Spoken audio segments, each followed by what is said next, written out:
Tuhan, kami bersyukur Engkau memberi kepada kami sekali lagi waktu di mana kami bisa bersama-sama untuk bersekutu, berkumpul, mempelajari kebenaran firman Tuhan. Kami mohon supaya Engkau memberkati pertemuan kami, pembelajaran kami, dan kami boleh semakin kagum akan apa yang kami baca di dalam firman Tuhan, pengertian yang kami peroleh melaluinya. Dan juga bersama dengan itu kami rindu supaya Engkau mempertumbuhkan cinta kasih kami kepada Tuhan, ibadah kami, pelayanan kami, pengabdian kami, dan cinta kasih kami juga kepada sesama kami. Terima kasih Tuhan, demi Yesus Kristus kami berdoa. Amin. Hari ini temanya ini saya, many pictures atau many portrayals atau pluralistic portrayals of Jesus for pluralistic societies ya. Jadi seperti kita sudah ngomong kemarin, society yang kita layani itu sendiri pluralistik, tapi kita bersyukur di sisi yang lain, Alkitab juga memberikan gambaran pluralitas ya tentang ini, tentang Allah yang kita kenal ya. Waktu kita berbicara tentang Kristus, gambaran Kristus itu disajikan paling sedikit di dalam 4 Injil ya, not to mention suratnya Paulus dan sebagainya, tentu saja juga memberikan color yang lain lagi, kristologi. Yesus ada triple jabatan rangkap 3, yaitu raja, imam, nabi. Nggak cukup hanya dengan satu jabatan saja. Kalau saudara perhatikan dalam bagian ini misalnya ya, ini apa bedanya reform kristologi sama evangelical kristologi. Evangelical kristologi, mereka penekanannya terutama kepada priestly office ya, yaitu Yesus itu juru selamat, Yesus menebus kita di atas kayu salib gitu. Itu kan klasik kan saya. Tapi itu sebenarnya kalau ditaruh di 3 itu cuma di dalam priestly office gitu. Nggak bicara kingly office, nggak banyak bicara tentang kingly office. Maksudnya royal office, jabatan raja. Kurang disentuh di situ pembicaraan tentang righteousness, mercy, ya, compassion dan sebagainya. Spiritual war dan sebagainya itu nggak terlalu disinggung dalam bagian itu. Dan juga kalau ditambahkan lagi dengan ini prophetic office ya. Prophetic office juga melengkapi jadi gambaran itu ya. Itu 3 jabatan atau triple jabatan. Despite pluralistik ya, society kita yang pluralistik, manusia itu begitu plural ya. Tapi kita percaya tetap ada basic human needs, yang disebut human needs yang basic itu ya itu basic gitu. Mau sekompleks apapun, mau serumit apapun ya, kebutuhan manusia yang paling dasar itu ya itu begitu ya. Jadi kita nggak usah takut dengan keanekaragaman. Karena kayaknya makin aneka ragam seperti kayak kita jadi kelabakan sekali gitu ya untuk menjawab satu persatu karena terlalu rumit, terlalu kompleks. Sebetulnya kebutuhan manusia ya itu gitu, kebutuhan manusia, basic human needs ya. Nah bicara tentang basic human needs, tentang piramid yang Maslow itu sudah masih ingat kan ya? Itu kan dia membagi kebutuhan manusia dari yang paling basic sampai yang paling advance, ceritanya kan kayak gitu kan saya. Dia mulai dari fisiologi, kebutuhan fisik, terus di atasnya tuh safety, lalu masuk love and belonging ya. Esteem, esteem, respect ya, harga diri, dan terakhir itu aktualisasi diri. Ya ada orang mengkritik tentang ini ya Pak, ini saya singgung karena ada kaitannya waktu kita ngomongin basic human needs gitu kan. Maksudnya Maslow kan ngomongin basic human needs.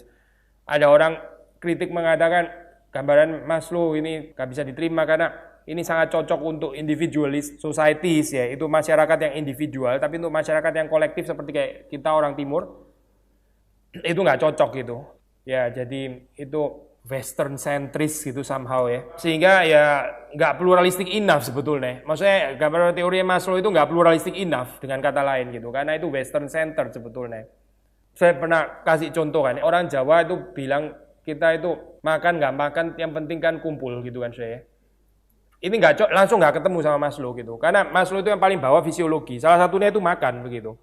Tapi orang Jawa bilang kita makan nggak makan yang penting ngumpul gitu. Berarti basic human needs-nya Maslow langsung kacau balau di situ. Karena itu menyatakan individual model ya, nggak cocok sama kolektivis model gitu. Kolektivis model yang paling bawah itu bukan makan, saya.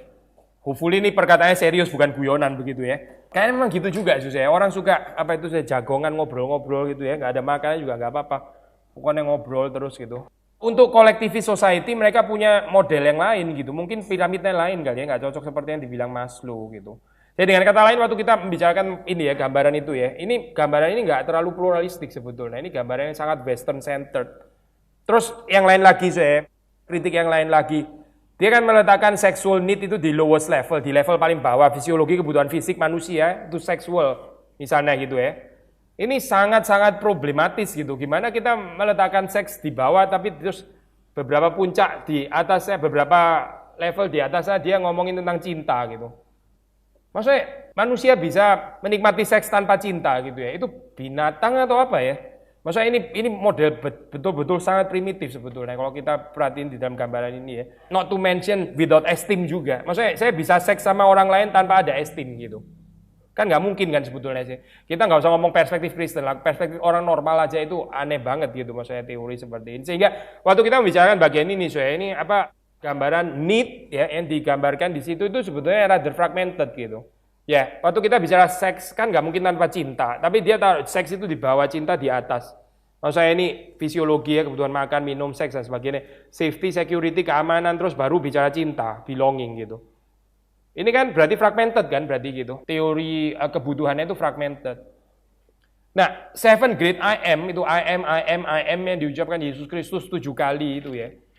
Itu sebetulnya menyatakan basic human needs. Berarti itu ini ya, apa? Yesus, ntar kita cek satu-satu kan ya. Ini apa perkataannya, aku adalah apa gitu.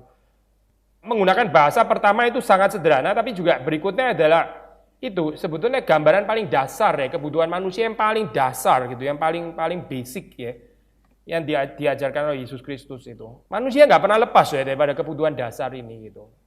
Kita kan nggak ngikutin ini ya, model elitisme ya, maksudnya seperti kayak merangkak ke bawah sampai ke atas gitu. Elitisme, saudara ngerti ya poin ini ya. Maksudnya orang, misalnya ambil contoh saudara ya, ini contoh ini di kalangan kita, orang ngajak nonton ini ya, ayo dong nonton konser gitu kan ya. Nonton konser, boro-boro nonton konser, makan aja repot gitu kan ya. Jadi nonton konser itu berarti tingkat atas gitu ya, kira-kira itu kebutuhan estetik itu atas sekali, sangat elit gitu.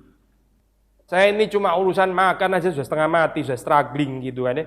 Nanti kalau ini tercukupi, baru ada kebutuhan terus habis itu beli speaker yang agak mahal, ntar sewa orkestra sendiri sudah datang ke rumah gitu misalnya kan ya, dan seterusnya. Saudara anggap ya poinnya, ini kan berarti kebudayaan itu elitis gitu.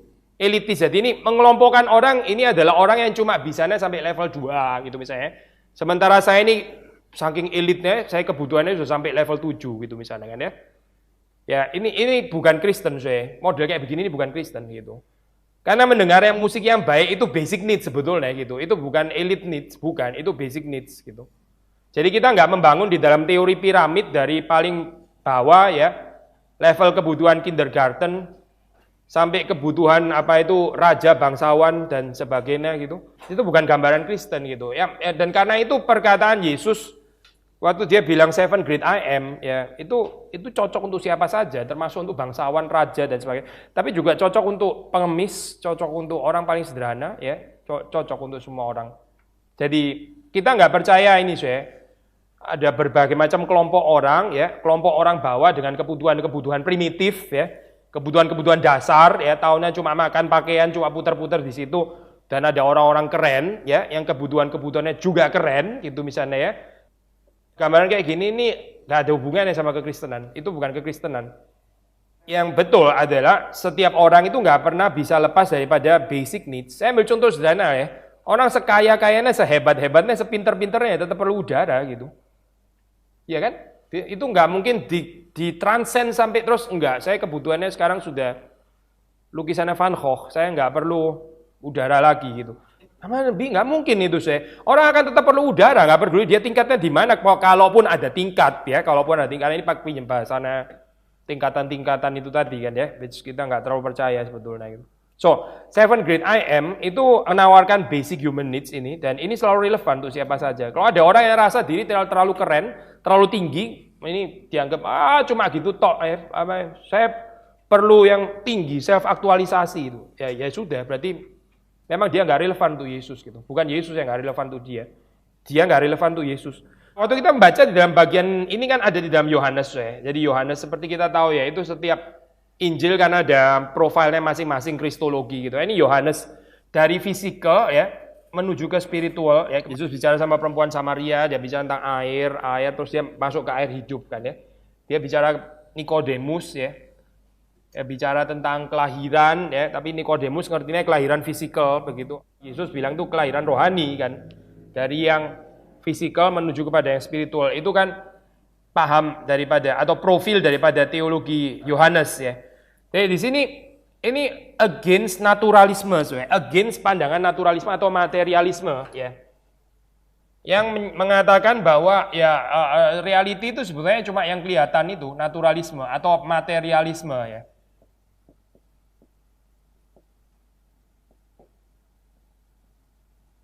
Materialisme, naturalisme. Sekarang di antropologi modern, kontemporer kan orang nggak percaya itu namanya jiwa, itu kan dibilang itu cuma istilah yang kosong, nggak ada artinya, itu kan human construct gitu ya, maksudnya dari sisi sekuler gitu. Mereka bilang jiwa, roh itu tidak lain dan tidak bukan, itu semuanya itu materi sebetulnya gitu. Itu sebenarnya adalah ya gelombang-gelombang otak dan yang sedang bekerja dan sebagainya. Begitu orang otaknya berhenti ya sudah, jiwa bersama dengan itu juga lenyap gitu, karena dia jiwa nggak punya substansi sendiri. Ya teori ini ya, teori apa? Kedokteran modern kan ya, mereduksi orang itu hanya dari aspek bodily saja ya, cuma dari aspek tubuh ya, nggak ada aspek jiwa gitu. Kalaupun ada aspek jiwa, jiwa hanya dimengerti sebagai yang nggak lain, nggak bukan, yaitu sebetulnya tubuh atau physical fenomena juga begitu. Maksudnya kalau orang mati ya sudah selesai gitu, nggak ada apa-apa lagi, nggak ada terus jiwa itu nggak akan pernah bisa eksis tanpa tubuh gitu ya. Itu teori naturalisme kan berarti saya. Nah ini berarti Yohanes melawan teori naturalisme karena kan Yohanes membawa orang dari fisikal menuju kepada spiritual gitu kan ya. Yesus mengenyangkan orang ya, itu fisikal kan memang ya, 5 roti 2 ikan, lalu terus dia bilang I am the bread of life gitu kan ya. Ini salah satu great I am. Profil teologi Yohanes juga mengajarkan kepada kita ya, bagaimana manusia itu bisa berpartisipasi di dalam kehidupan ilahi ya. Participation in divine life. Ini bahasa apa? Baik Johanin maupun juga Petrin ya. Yohanes Petrus ya.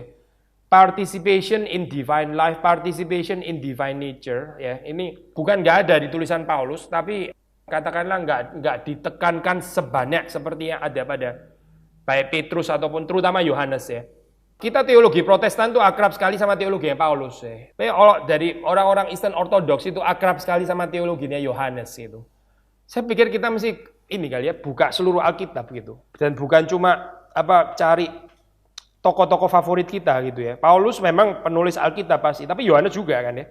Jadi kita juga bisa belajar profil teologi Yohanes yang mungkin nggak terlalu ditekankan di dalam ini ya, di dalam Paulus gitu, tapi itu juga teologi yang Alkitabiah karena itu memang penulis Alkitab kan. Yohanes sendiri itu menulis Alkitab gitu. Injil itu kan kita terima itu firman Tuhan ya. Tekanan partisipasi saya. Orang itu kalau di dalam Paulus kan evangelical soteriologi kan konsep klasik kan itu kan kebenaran Kristus, ini Kristus ya kebenarannya. Kebenaran Kristus ya itu kan diperhitungkan kepada kita gitu kan ya. Kita ini kan nggak benar. Kebenaran Kristus itu diperhitungkan kepada kita sehingga kita dianggap benar begitu ya. Meskipun kita ini secara kondisi masih berdosa sih gitu. Kita masih struggling. Tapi kan kebenaran Kristus itulah yang diperhitungkan kepada saya katakanlah ya. Ini kan Paulus ya model kayak begini ya. Tekanannya itu kepada Yesus menggantikan saya, konsep substitusi dan sebagainya ya. Tapi kalau dalam Yohanes ya itu saudara dicangkokkan gitu. Saudara itu di dalam Kristus itu I am the true vine gitu ya. Itu kan berarti saudara ditaruh ke sana gitu. Lalu di dalam Kristus ini ya.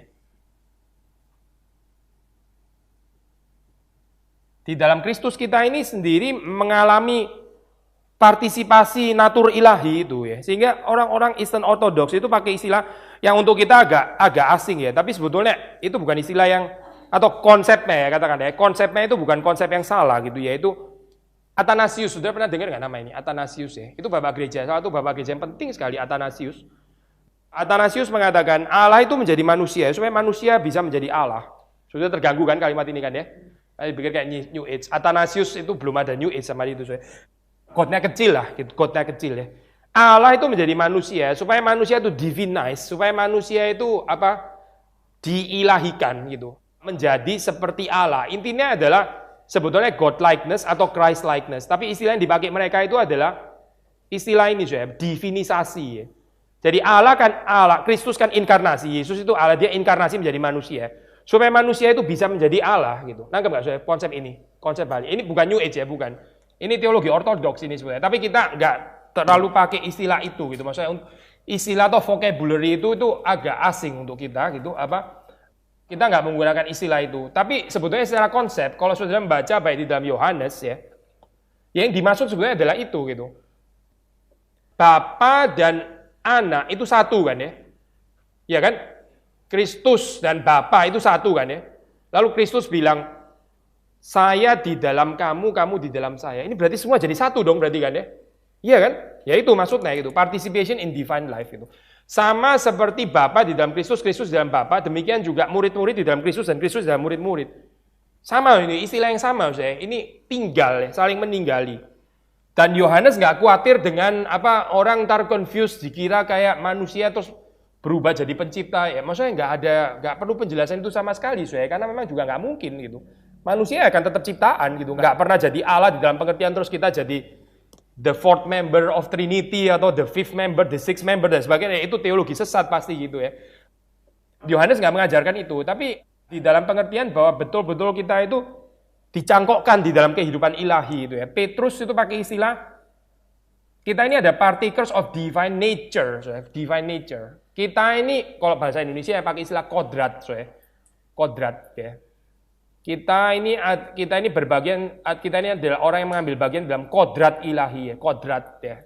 Tapi di dalam bahasa Inggris itu pakai istilah nature, itu divine nature. Sudah tahu divine nature ya? Itu Christ ada two natures kan ya? Betul kan? Apa? Divine nature and human nature. Lalu Petrus bilang, manusia itu berbaik dalam divine nature, divine nature. Ya, tanpa harus ada koreksi, tanpa harus ada kekhawatiran bahwa nanti ini ya nggak ada distinctiveness, distinction antara creator, creature dan sebagainya. Itu Fantil gitu ya. Tapi kalau Fantil bukan satu-satunya teolog kali Fantil cuma salah satu daripada jutaan teolog gitu. Jadi kalau saudara bacanya cuma Fantil, ya repot gitu maksudnya. Bacalah teolog yang lain juga gitu selain Fantil, atau selain Calvert, atau selain Kierkegaard dan sebagainya yang sangat menekankan ini qualitative difference ya. Qualitative difference antara creator and creature. Itu kan sangat ditekankan sama orang-orang seperti Kierkegaard, Calvert, Fantil dan sebagainya. Itu pasti poin yang betul gitu. Maksudnya itu poin yang memang pasti ada distinction, nggak bisa nggak begitu. Tapi Yohanes justru lebih tertarik untuk menggambarkan kontinuitas, bukan menggambarkan distinction, bukan menggambarkan perbedaannya, tapi justru menggambarkan inklusinya begitu. Ya, waktu inklusi itu bukan berarti terus manusia jadi nggak bisa lagi dibedakan dengan Allah, nggak perlu ada kekhawatiran itu, karena waktu Kristus dan Bapa satu, itu Kristus tetap bisa dibedakan dengan Bapa, bukan terus jadi lebur, nggak bisa dibedakan ini mana Kristus mana Bapa, kayaknya jadi satu lagi terus kehilangan identitas. Itu bukan Tritunggal, itu transgenderisme yang sekarang lagi rame di Amerika. Perempuan sama laki nggak jelas gitu ya, mau jadi satu dan sebagainya gitu. Itu bukan Tritunggal yang kita terima di dalam Alkitab ini. Balik lagi intinya adalah Yohanes itu profil teologinya mengajarkan kepada kita bagaimana kita participate in divine life ya.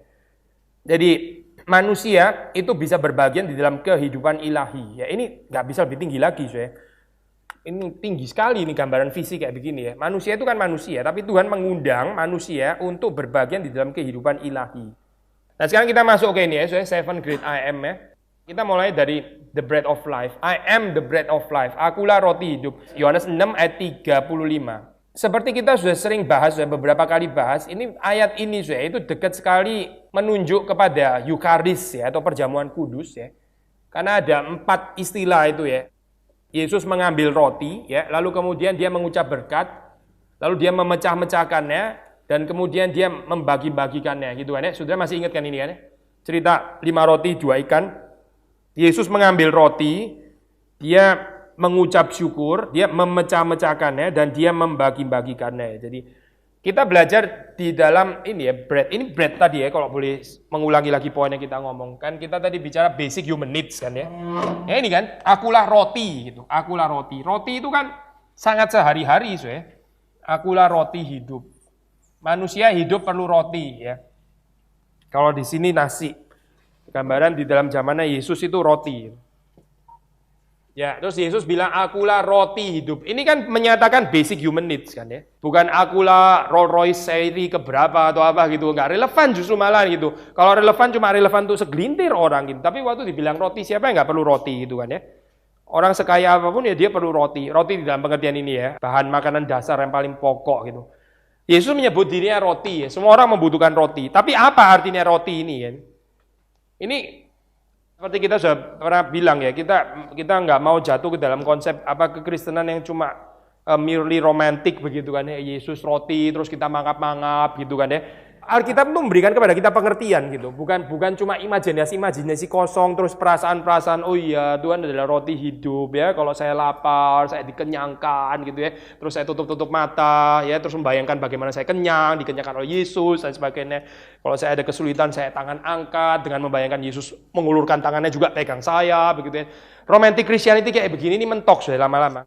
Tapi balik di dalam bread of life, apa sih saudara? Waktu Yesus membicarakan dia, I am the bread of life, itu dia menunjuk, saya adalah roti hidup ya. Ini kan baru ada roti yang diambil, terus ucap syukur, terus setelah itu dipecah-pecah dan dibagikan ya. Waktu Yesus menunjuk, akulah roti hidup, itu dia menyatakan dia adalah, yaitu tubuhnya itu ya, yang diambil oleh Bapa, lalu diucap syukur, lalu dipecah-pecah di atas kayu salib, dan dibagi-bagikan ya. Nah sekarang kita langsung kita bicara participation in divine life kan ya.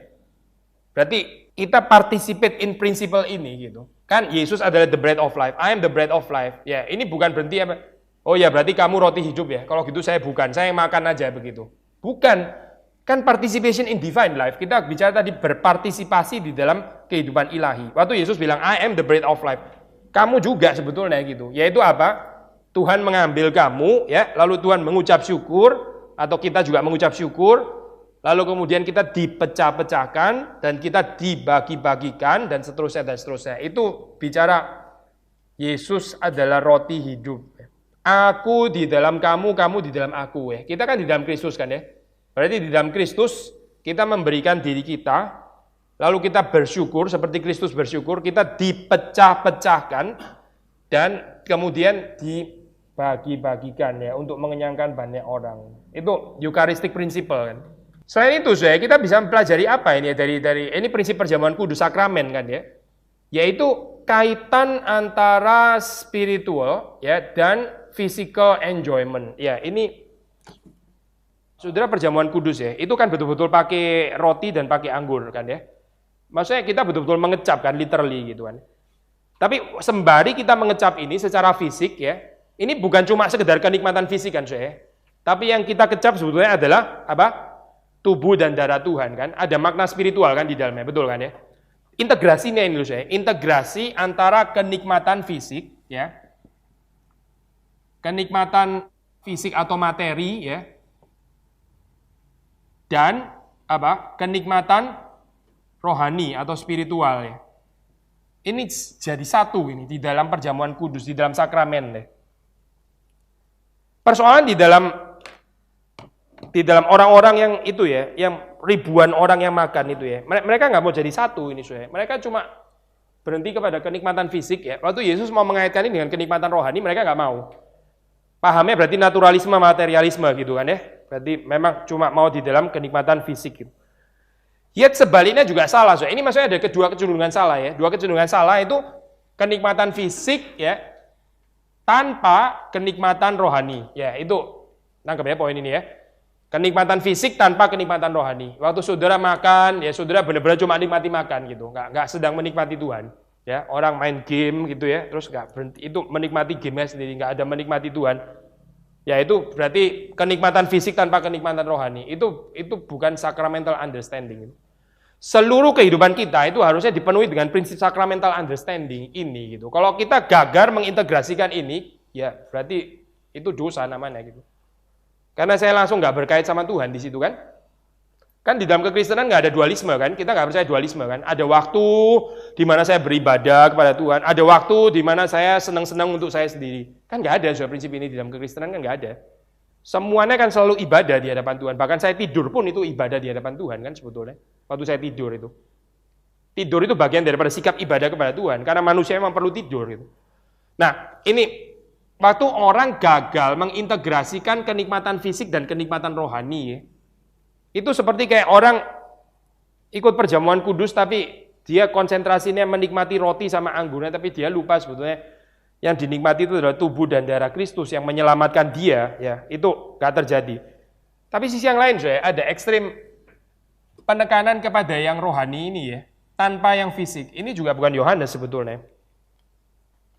Maksudnya kita perjamuan kudus itu pakai roti dan anggur, saya. Kita bukan bilang karena toh yang penting maknanya adalah tubuh dan darah Kristus, maka mulai bulan depan kita nggak usah lagi bagi-bagi roti dan anggur. Kita tetap ada meja di depan nggak apa-apa. Dan pelayan-pelayan mau maju juga silakan. Dan kita langsung kontemplasi merenungkan saja gitu. Tubuh dan darah Yesus itu yang menyelamatkan kita. Itu sesat, saya. Karena itu bukan inisiasi daripada Kristus. Inisiasi Kristus itu integrasi antara physical and spiritual, antara bodily and spiritual. Bukan spiritual tanpa bodily, saya. Bukan. Itu bukan manusia namanya, itu malaikat begitu ya. Tapi kita juga bukan malaikat kan. Jadi ini saya, kaitan antara menikmati Tuhan ya, menikmati Tuhan melalui kenikmatan badani, kenikmatan fisik, kenikmatan material. Ini Johanin, saya, Johanin. Kalau bagian kenikmatan bodily-nya dihapus ya, apa itu namanya? Dibuang ya, itu bukan kekristenan, itu namanya neoplatonisme, itu ajaran sesat. Atau platonisme ya. Orang yang cuma menekankan hal-hal yang spiritual, orang yang cuma menekankan hal-hal yang so-called rohani ya, tanpa ada aspek bodily sama sekali.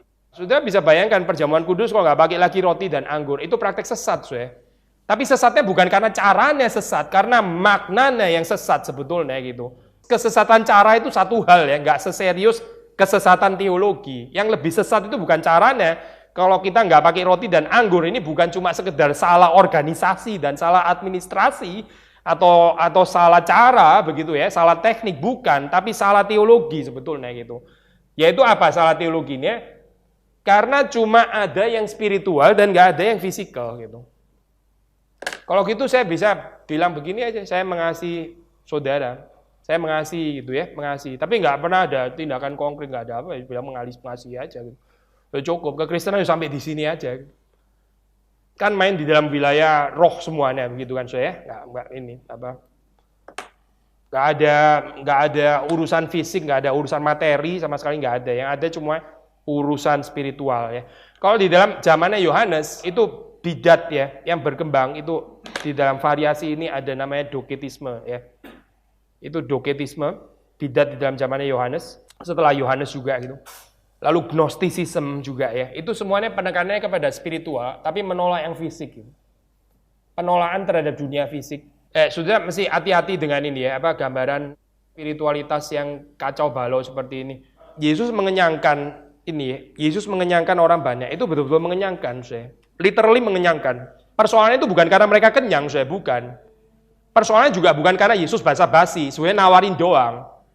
Maksudnya dibagi-bagi terus sebenarnya orang nggak usah makan gitu ya. Karena Yesus sebenarnya mau mengajar bread of life begitu. Bukan, bukan. Betul-betul mengenyangkan mereka. Karena mereka memang physically benar-benar lapar begitu.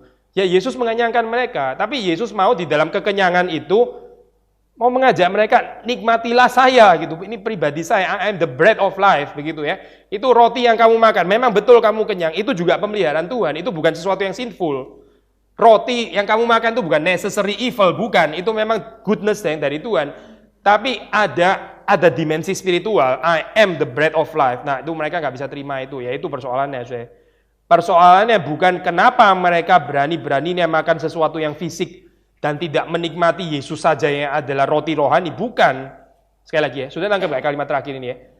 Persoalannya itu bukan mereka sudah bersalah karena kok berani-beraninya menikmati dunia fisik. Sementara Yesus sebetulnya mau mengajarkan dunia spiritual, yaitu dirinya sendiri adalah roti hidup. Bukan itu sebenarnya persoalannya. Persoalannya adalah mereka nggak bisa mengintegrasikan keduanya. Gitu. Soal manusia itu bukan karena dia tidur, atau karena dia makan, atau karena dia belanja, atau karena dia pergi ke pantai, traveling, atau apa gitu. Persoalan manusia bukan itu.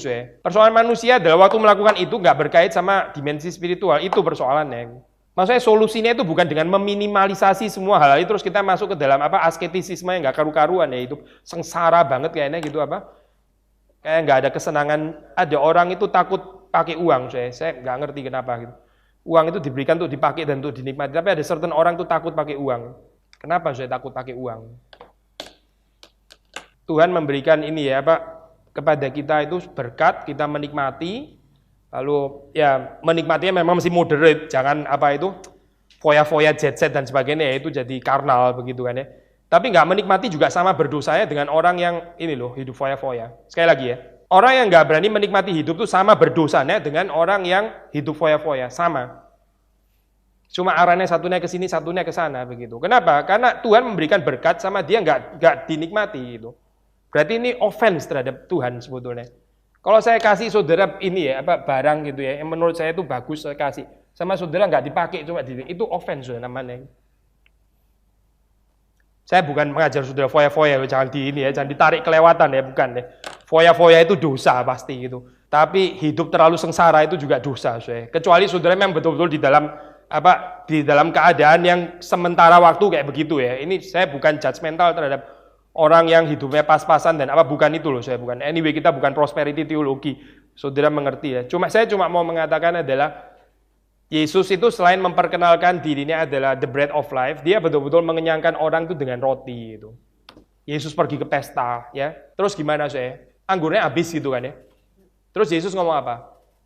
Anggur urusan nggak penting, itu fisik. Darahku itulah makanan gitu. Itulah anggur sesungguhnya. Enggak, Yesus bikin mujizat air jadi anggur. Yesus bikin mujizat air jadi anggur. Lalu anggurnya diapain? Ya diminum, dinikmati begitu. Itu Yesus yang asli yang kita baca dalam Alkitab gitu. Yesus bukan bisa urusan anggur kayak begitu aja diomongin. Ini kan cuma urusan fisikal, nggak penting Yang penting kan kehadiranku rohani begitu misalnya. Itu nggak kita baca di dalam Yohanes, nggak ada itu cerita. Yang ada adalah Yesus terlibat di dalam urusan anggur yang habis ya. Lalu Yesus bikin air jadi anggur supaya orang bisa minum anggur dan tetap bersuka cita. Tapi lebih daripada itu ya, Yesus sebenarnya sedang menunjukkan sebetulnya di dalam cerita itu ya, biblically speaking, dia itu adalah mempelai lelaki yang sesungguhnya gitu, dengan mengubah air menjadi anggur. Karena mempelai lelaki yang di situ tuh nggak sanggup untuk provide gitu. Mempelai laki-laki ini kehabisan, ya inilah manusia, kehabisan sukacitanya mentok. Yesus itu mempelai laki-laki, ya dia menyediakan itu waktu sukacitanya manusia habis itu anggur minyak kan sukacita kan, kalau di Alkitab. Sukacitanya manusia sudah habis, reservoirnya habis begitu ya.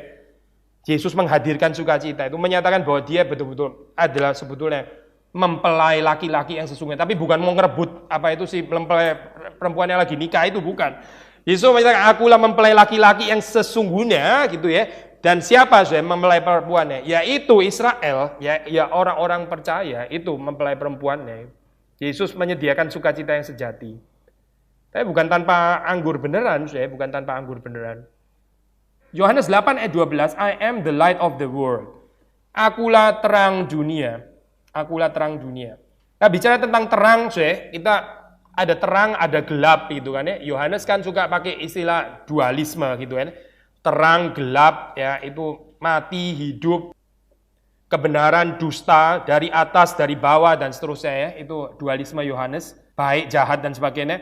Nah, ini bicara tentang terang berarti ada kegelapan. Kegelapan karena dosa. Apa yang kita bisa belajar daripada poin ini ya? Waktu Yesus bilang, akulah terang. Ya, dengan Yesus terang, itu terang datang berarti dia mengusir kegelapan, gitu kan ya.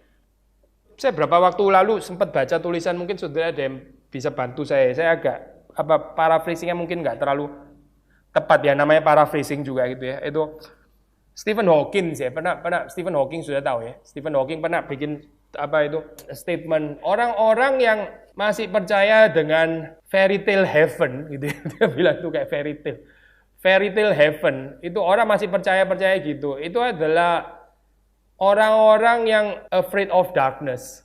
Itu adalah orang-orang yang takut kegelapan. Jadi makanya dia percaya cerita heaven itu yang sebetulnya fairy tale. Saya nggak tahu aslinya betul-betul Stephen Hawking, karena sekarang di Facebook itu orang main pasang itu sebetulnya nggak jelas ya itu benar-benar dari orang itu atau bukan gitu. Kadang-kadang main tempel gitulah. Anyway, Stephen Hawking nggak terlalu penting lah untuk saya, tapi statementnya yang penting menurut saya. Dia bilang ini kalaupun bukan Stephen Hawking ya, siapapun itu yang lain. Ya, orang yang percaya heaven as fairy tale itu orang yang sebetulnya takut sama darkness gitu. Ya, darkness, orang takut sama darkness itu kadang-kadang kalau kita jalan tempat gelap dulu waktu kecil ya, terus habis itu nyanyi-nyanyi sendiri gitu. Sambil nyanyi-nyanyi sendiri sambil supaya mengusir kegelapan gitu ya. Yaitu seperti kayak kira-kira mirip orang Kristen yang lagi hari Minggu nyanyi-nyanyi sendiri itu takut kegelapan gitu. Kurang ajar sekali ya statement kayak gini. Takut kegelapan ya. Terus ada satu preacher Kristen yang bilang sebaliknya gitu, yaitu orang yang ateisme ya. Ateisme itu adalah satu kepercayaan di mana orang itu afraid of light. Yang benar yang mana sih? Orang takut terang atau orang takut kegelapan? Mana yang lebih benar? Orang takut gelap atau orang takut terang? Kayaknya orang takut terang yang benar. Karena orang yang di dalam terang itu nggak mungkin takut kegelapan. Kegelapan itu langsung lenyap kalau ada terang. Ini loh. Saya di dalam terang kan sekarang ya, terang lampu ini maksudnya. Ini kan nggak ada kegelapan. Maksudnya apa poinnya saya takut gitu maksudnya. Kenapa takut? Orang nggak ada kok kegelapannya. Orang yang hidup di terang-terang itu nggak mungkin takut kegelapan. Kegelapan akan langsung nggak ada. Non-existence. Karena ya pinjem ilustrasinya Neoplatonis yang kali ini yang benar ya. Seringkali dipakai Agustinus juga. Darkness itu kan ketidakadaan terang gitu, bukan satu keberadaan tapi ketidakberadaan terang ya. Kalau terang ada ya kegelapan langsung nggak relevan, langsung nggak ada gitu, karena memang nggak pernah ada juga. Kegelapan itu bukan keberadaan tapi ketidakberadaannya terang begitu kan ya. Jadi orang yang hidup di dalam terang nggak mungkin takut darkness. Yang lebih betul adalah ini, ateisme itulah sebetulnya yang takut akan terang. Nah sekarang pertanyaannya saya, kenapa orang takut akan terang? Jawabannya sederhana, karena orang hidup di dalam dosa. Ya karena itu orang takut akan terang. Orang itu takut akan terang karena hidupnya itu ada di dalam dosa. Waktu orang hidup dalam dosa, terus ada terang. Ya dia ditelanjangi, itu dosanya. Nggak bisa hidup transparan, gitu. Nggak bisa hidup nggak bisa hidup terbuka, begitu ya. Hidup selalu harus munafik, begitu. Hidup harus selalu ada topeng, hidup harus selalu ada apalah macam-macam, begitu ya. Menutupi, karena memang karena hidup di dalam dosa. Tapi kalau orang hidup di dalam kekudusan ya, orang hidup mempermuliakan Tuhan, ya nggak ada poinnya. Dia kenapa harus membenci terang gitu? Terang justru waktu di dalam terang melakukan itu semuanya di hadapan Allah, malah jadi satu kesaksian yang mempermuliakan Tuhan kan ya. Jadi waktu Yesus bilang, "Akulah terang dunia," ya itu kalau di dalam postmodern ini yearning longing itu mereka itu mendambakan sekali yang namanya itu transparansi. Transparansi itu penting sekali untuk orang postmodern. Tapi mereka sendiri juga nggak tahu itu apa artinya transparan dan bagaimana transparan. Jadi modern itu dianggap seperti kayak munafik begitu ya. Gambarannya itu megah semuanya. Tapi di dalamnya itu rongsokan semua. Orang postmodern itu muak dengan kepalsuan seperti itu ya. Bicara kemajuan. Akhirnya end up dengan 2 world wars. Dengan 2 perang dunia. Itu banyolan itu. Jadi lebih baik terus terang aja gitu. Maksudnya kalau kita ini egois ya sudah egois gitu. Gak usah bilang pura-pura dikemas dengan seperti kayak cinta kasih lah atau itu munafik semuanya. Kalau memang egois ya udah egois. Ya memang egois begitu kan ya. Transparan saya intinya gitu. Karena muak dengan kemunafikan, muak dengan kebohongan, muak dengan topeng dan sebagainya. Tapi juga transparan bagaimana saya? Transparan. Yesus memberikan yang lebih dasar lagi daripada transparan, yaitu akulah terang dunia. Karena di dalam terang orang hidup transparan, bukan transparansinya, tapi hidup di dalam terang. Bagaimana hidup di dalam terang? Yaitu hidup di dalam kekudusan. Baru kita bisa bicara tentang true transparansi itu apa maksudnya gitu. Baru kita bisa bicara apa itu artinya tidak berlaku munafik dan sebagainya. Akulah terang dunia. Ketiga, I am the gate. Yohanes 10 ayat 9. Akulah pintu ya kalau di dalam bahasa Indonesia. Coba saudara buka itu ya, Yohanes 10 ayat 9. Tadi kan saya sudah terangkan 2 kali kan ya. Baik yang the bread of life, kita bisa belajar apa dari prinsip itu? I am the light of the world ya. Kita bisa belajar apa dari situ gitu ya. Nah, sekarang kita bisa belajar poin apa dari akulah pintu? Pintu. Iya betul, pintu itu berarti apa di situ? Ya betul, masuk kan ya, benar-benar ada di sana kan. Barang siapa masuk melalui aku. Tapi kalau saudara perhatikan bukan cuma masuk loh. Masuk dan keluar gitu ya. Ini menarik gitu, masuk dan keluar. Aku adalah pintu. Di dalam Yesus kita masuk dan keluar. Masuk itu berarti masuk kemana? Ini maksudnya benar-benar ini ya. Masuk kemana? Masuk ke kandang ya. Masuk ke kandang. Karena ini kan domba kan, berkaitan sama akulah gembala nanti itu. Masuk ke kandang. Terus keluar itu keluar kemana? Ya kan, padang rumput kan berarti ya. Jadi sudah perhatikan ya, di dalam Yesus itu bukan cuma private di dalam kandang gitu apa? The church and its atau her inhabitants, apa itu? Gereja dan pengunjung-pengunjungnya, penduduk-penduduknya begitu kan ya. Tapi juga padang rumput gitu. Padang rumput itu berarti bicara tentang keluasan. Di padang rumput bisa ada serigala sudah di sana gitu. Perjumpaan itu ya, maksudnya perjumpaan domba waktu keluar itu juga melalui Yesus. Keluar. Ini pengutusan berarti kan ya. Tapi juga ada apa ini namanya ya? Kehidupan intimasi ya, bersama dengan apa? Domba-domba yang lain ya di dalam kandang. Perteduhan dan sebagainya. Tapi pengutusan keluar ya, keluar masuk ya. Bukan masuk nggak keluar lagi, dan juga bukan keluar nggak boleh masuk lagi, bukan loh. Tapi keluar masuk ya. Kalau saudara kaitkan motif ini keluar, nah ini saudara baru boleh ini ya ke kitab yang lain ya. Misalnya dengan orang Israel waktu ziarah itu di Mazmur ya, Tuhan yang menjaga keluar masukmu ya. Keluar masuk mana maksudnya? Saudara tahu ya ada ayat itu di Mazmur ya. Tuhan akan menjaga keluar masukmu. Itu keluar masuk apa maksudnya? Kota. Oke, kota apa? Oke, berarti orang yang tinggal di Yerusalem. Kenapa Yerusalem? Iya, kenapa kota Daud? Karena Yerusalem. Kenapa kota Daud? Saya tadi sudah singgung sih itu. Itu kalau sudah baca ya, itu Mazmurnya itu Mazmur ziarah gitu. Ya, jadi coba jelasin. Kenapa Yerusalem? Iya, karena bait Allah ada di situ. Itu keluar masuk bukan keluar masuk rumah, bukan. Keluar masuk bait Allah sebetulnya gitu. Tuhan yang menjaga keluar masukmu. Keluar masuk bait Allah, bukan keluar masuk rumah, bukan. Rumah nggak terlalu penting untuk bait Allah, maksudnya senternya ada di Yerusalem, di bait Allah. Tuhan yang akan menjaga keluar masukmu, masuk keluarmu dan sebagainya gitu ya. Memang kita juga bisa tafsir orang waktu mau berziarah ya mesti keluar dulu dari rumah, betul gitu ya. Tapi keluar masuk rumah. Tapi istilah keluar masuk itu terutama adalah bait Allah, dan Yesus itu tipologinya bait Allah, bukan tipologinya rumahnya orang Israel satu-satu begitu kan ya. Yesus nggak bilang akulah rumahmu masing-masing, enggak. Tapi di dalam Yesus itu terjadi penggenapan tabernakel teologi bait Allah itu ya, connecting point between heaven and earth. Itulah Yesus sebetulnya begitu kan ya. Itu digenapi kan di dalam Yesus. Sudah mengerti ya poin ini ya. Itu bait Allah dalam konsep Israel itu kenapa harus nggak boleh hancur? Karena ini the only connecting point itu Allah yang di dalam kekekalan dan manusia yang ada di bumi. Satu-satunya ketemu ya cuma di titik itu, nggak ada titik yang lain lagi. Itu semua kue yang lain palsu semua. Satu ini tok, di mana Allah itu ada di bumi sekaligus di sorga, yaitu tempel gitu kan ya. Tapi terus tempel akhirnya hancur juga begitu. Waktu hancur, waduh mereka susah sekali gitu kan ya, pembuangan ya.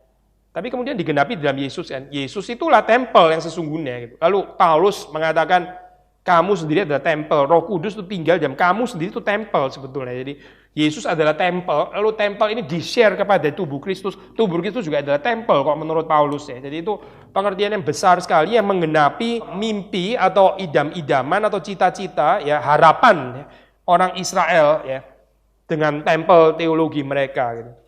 Nah, balik lagi ke sini saya. Yesus mengatakan dia itu pintu ya, dia itu pintu. Keluar masuk ya, masuk keluar. Ada come in and ada go out. Lalu selain itu ada apa lagi saya? Di dalam kaitan ini ya, bicara tentang pintu, saudara juga membaca sangat berkaitan, ada bicara tentang thief atau bandit ya, atau pencuri perampok ya. Ini berkaitan sama pintu saya. Pintu, yaitu di dalam hal apa? Bandit and thief itu datang nggak melalui pintu gitu. Itu jelas sekali di dalam bagian ini. Gak bisa lebih jelas lagi, ya kan? Betul kan? Gembala itu, jadi ini memang ada double picture saya. Yesus pintu sekaligus gembalanya, begitu kan ya? Ya ini kayak seperti apa? Saudara pernah lihat ini nggak sih lukisan yang di dalamnya itu ada beberapa adegan gitu? Ini apa seninya tinggi sekali gitu sebetulnya. Kalau sudah lihat seperti kayak lukisan gitu, ya, ini lukisannya bukan cuma satu cerita, tapi ada dua cerita digabung. Ya, ini Yesus gembala dan sekaligus pintunya. Kita nggak bicara dua Yesus ya gitu. Dan saudara jangan tarik, mana bisa sekaligus pintu dan dia juga gembala. Berarti kalau dia masuk pintu, dia masuk ke dalam dirinya sendiri gitu misalnya. Jadi mulai tafsiran alegoris dan sebagainya. Tapi ini dua gambar sekaligus, ditaruh sekaligus dalam satu kanvas gitu ya kira-kira. Nah, kalau saudara baca itu dikatakan bahwa pencuri perampok itu tidak melalui pintu ya. Barang siapa masuk melalui aku gitu kan, itu yang 9. Baru dia selamat, dia akan masuk. Dan pencuri datang hanya untuk mencuri dan membunuh dan seterusnya. Ya. Jadi kalau saudara baca ayat pertama, aku berkata kepadamu, sesungguhnya siapa yang masuk ke dalam kandang domba dengan tidak melalui pintu, ya, tetapi dengan apa? Memanjat tembok. Dia adalah seorang pencuri dan seorang perampok. Ya. Alkitab nggak bilang pencuri perampok itu melewati apa? Mendobrak pintu begitu ya, merusak pintu. Karena Yesus nggak bisa dirusak, gitu kan ya? Yang digambarkan di sini adalah pencuri perampok tidak melalui pintu, gitu. Jadi mereka nggak masuk melalui pintu, nggak melalui Yesus. Itu thief and bandit. Ya. Yang keluar masuk nggak melalui pintu, ya itu jiwa thief and bandit. Terus saudara membaca di situ ada kaitan lagi dengan mendengar suara, ya mendengar suara itu juga penting. Ini semuanya apa? Ini di dalam spektrum akula pintu, ya akula pintu ada mendengar suara tadi ada thief bandit. Lalu apa? Mendengar suara. Maksudnya gimana itu? Memang mendengar suara juga ada kaitan sama gembala juga sekaligus gitu ya. Gembala, tapi kaitannya pintu dan mendengar suara apa? Empat ini bisa, jika semua domba telah dibawa keluar, ia berjalan di depan mereka, domba-domba itu mengikuti dia karena mereka mengenal suaranya. Tapi orang asing pasti tidak mereka ikuti, malah mereka lari daripadanya. Suara orang-orang asing tidak mereka kenal. Ya, sekali lagi ya, memang ini sekaligus nyambung sama akula gembala juga, tapi ini ya, apa pengertian mendengar suara ya. Kalau orang asing kita nggak mendengar suaranya. Kalau suara gembala yang asli itu mendengar suaranya. Ya kita bisa langsung combine sama ini siapa? Itu ayat yang terkenal kaitan antara pintu dan mendengar suara yang di mana itu Wahyu 3 ya. Aku mengetuk apa di depan pintu. Barang siapa mendengar suara ya lalu kemudian membukakan pintu, aku masuk bersama dengan dia dan sebagainya. Itu Wahyu 3 kan saya. Kaitan antara pintu dan mendengar suara, maksudnya motivic connection di sini gitu. Kalau di sini sendiri pintu mendengar suara lalu gembala ya. Maksudnya begini saya. Di dalam pengertian Yesus adalah gembala dan Yesus adalah pintu, itu terdapat penghiburan. Kita itu sebenarnya bisa membedakan yang mana pengajaran atau yang mana suara yang betul-betul dari apa? Dari Bapa ya. Suara Kristus gembala yang sejati sama pengajaran apa saya? Pengajaran manusia gitu, bukan pengajaran dari Tuhan ya. Membedakan suara. Ya.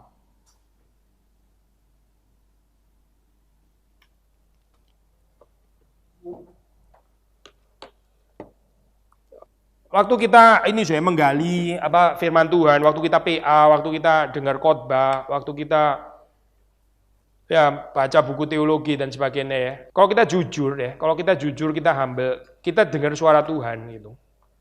Tapi kalau kita terus ya main-main sama rasionalisasi kita begitu ya, terus berdebat terus sama ini ya, sama yang kita ya sudah kita nggak mendengar suara kalau kayak begitu kan.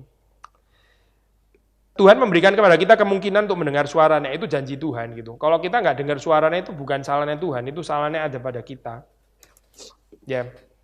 Dan ini juga penghiburan untuk kita waktu kita bersaksi ya, waktu kita memberitakan Injil dan sebagainya ya.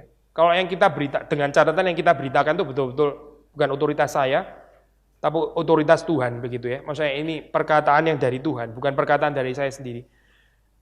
Itu penghiburannya adalah domba yang asli pasti mendengarkan gitu. Waktu mendengarkan itu bukan mendengarkan saya, tapi mendengarkan Kristus.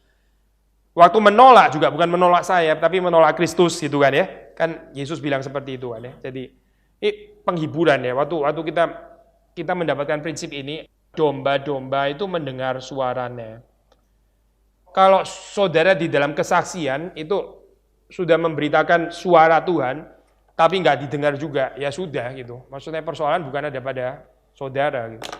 Karena penghiburannya domba itu mendengar suara Tuhan. Dengan catatan yang kita beritakan itu betul-betul suara Tuhan begitu ya, bukan suara kita sendiri. Karena domba-domba mendengar suaranya. I am the good shepherd. Akulah gembala yang baik. 10 ayat 11. Poin-poin yang penting dari bagian ini adalah Yesus memberikan kehidupan di dalam segala kelimpahan. Ya. Apa artinya kehidupan dalam segala kelimpahan? Yaitu kehidupan yang mengorbankan diri, ya, yaitu kehidupan yang menyerahkan nyawanya. Ya. Itu adalah hidup dalam segala kelimpahan. Hidup di dalam segala kemiskinan itu apa kalau gitu? Kalau sebaliknya. Ya, yang mempertahankan nyawanya gitu ya. Itu hidup yang miskin gitu. Hidup yang berkelimpahan itu hidup yang dipersembahkan gitu ya. Hidup yang apa? Diserahkan gitu, memberikan nyawanya. Sebaliknya, hidup yang miskin itu adalah hidup yang mempertahankan sendiri. Lebih dalam lagi ini dikontraskan dengan the thief ya, pencuri-pencuri, perampok itu ya, datang untuk membunuh dan menghancurkan, to kill and to destroy. Jadi ini bukan cuma sekedar ini, bukan cuma sekedar apa? Mempertahankan saja, tapi menghancurkan orang lain juga gitu ya. Jadi lebih dalam lagi di sini. Dan sekali lagi, Yesus itu adalah gembala yang baik. Dia menawarkan kehidupan di dalam segala kelimpahan. Kita percaya dia sendiri pasti hidupnya berkelimpahan kan. Kalau sendiri nggak punya hidup berkelimpahan, menawarkan orang hidup berkelimpahan itu namanya banyolan gitu kan ya. Yesus yang menawarkan hidup dalam segala kelimpahan, pasti hidupnya sendiri di dalam segala kelimpahan, betul kan? Ini kan logis kan Nah, apa artinya kehidupan di dalam segala kelimpahan? Kalau kita baca di dalam Yohanes 10, di dalam ayat yang dekat, itu artinya adalah Yesus menyerahkan nyawanya. Gitu. Nah, sekarang participation in divine life kan ya. Saudara juga diundang menjadi bukan hanya domba, tapi juga becoming the good shepherd seperti Kristus yang juga menyerahkan nyawanya. Nah, ini kontras dengan kehidupan yang miskin ini nggak ada ya. Ini versus gitu aja sih dilawan katakan. Kalau demikian ya hidupnya di dalam segala kemiskinan yaitu hidup yang hanya dihidupi untuk diri sendiri ya. Tapi Alkitab waktu bilang bahkan lebih rusak lagi daripada itu, yaitu ini dikontraskan dengan pencuri perampok yang bukan gembala yang baik, itu datang untuk membunuh dan menghancurkan. Jadi ada gambaran gembala baik yang berkorban, lalu ada gambaran pencuri yang membunuh, menghancurkan. Tapi selain membunuh, menghancurkan, ada gambaran yang lain lagi, yaitu gambaran apa di sini? Kontras antara gembala yang sejati dengan apa? Ya, yaitu apa itu sifatnya gembala upahan? Kalau di situ digambarkan gimana? Ya lari waktu apa? Ya waktu ada kesulitan, waktu ada bahaya, ada serigala datang dan sebagainya dia lari begitu ya. Ini berarti apa? Berarti sikap apa? Apa? Ya sikap mempertahankan, menyelamatkan diri sendiri gitu ya. Coba kita ini ya di dalam bagian ini. Apa sih bedanya gembala yang apa yang membedakan gembala yang sejati ya dengan gembala upahan? Gembala sejati ya ini gembala upahan. Apa coba? Apa? Coba. Ya, ini berkorban memberikan nyawa gitu kan ya. Memberikan nyawa melindungi gitu ya dalam pengertian itu ya. Berkorban ya menurut itu. Terus ini apa? Ya menyelamatkan diri. Menyelamatkan diri sendiri. Nah, saya tanya ya, kenapa dia bisa menyelamatkan diri sendiri? Ya, exactly, betul. Karena ini ada sense of belonging, ya ada perasaan memiliki. Memang ini dia memiliki gitu ya, sense of belonging. Yang ini apa? Ya, memang nggak merasa memiliki ya. Namanya juga orang upahan gitu ya, mentalitas pegawai gitu. Saudara bukan nggak boleh jadi pegawai, yang nggak boleh itu mentalitas pegawai begitu ya. Nggak semua orang jadi entrepreneur kan, kita tahu nggak semua orang bisa jadi CEO, nggak semua orang bisa jadi pemilik, ada yang jadi pegawai. Maksudnya Alkitab nggak mengajarkan orang nggak boleh jadi pegawai, bukan. Yang dilarang Alkitab itu jangan punya mentalitas pegawai. Maksudnya dalam pengertian apa itu mentalitas pegawai? Dia nggak ada sense of belonging gitu maksudnya. Orang nggak ada sense of belonging itu, lawan katanya ya kalau sudah kontraskan, itu orang oportunistik namanya. Dia cuma mau terima gaji, maksudnya namanya juga orang upahan gitu ya. Orang upahan, oportunistik ya. Dia pokoknya kerja, dia dapat itu ya. Company mau apalah, mau bangkrut, mau apa, mau jatuh, pokoknya saya dapat gaji selesai begitu ya.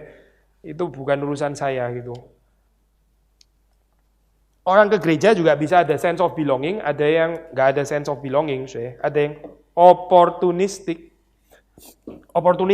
ya, nggak ada sense of belonging. Dia tahunya adalah saya datang, saya mendapatkan keuntungan. Kalau gereja ini ambruk, gereja ini rusak, gereja ini ada kesulitan, ya saya pergi dong.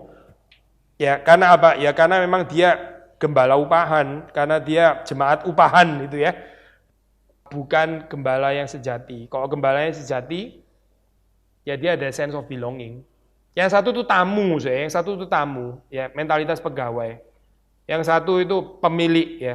Ini ya, seorang pegawai ya, meskipun dia pegawai, dia karyawan ya, tapi dia punya mentalitas memiliki ya. Itu dia sendiri adalah jiwanya itu jiwa pemilik begitu.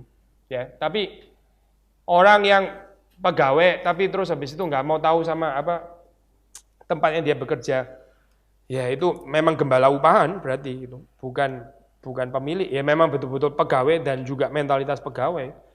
Oke, kita tutup doa ya. Tuhan, kami bersyukur kami bisa belajar tentang Engkau dan kami berdoa supaya Engkau menolong kami untuk bisa menjadi seperti Engkau. Terima kasih Tuhan, demi Yesus Kristus kami bersyukur. Amin.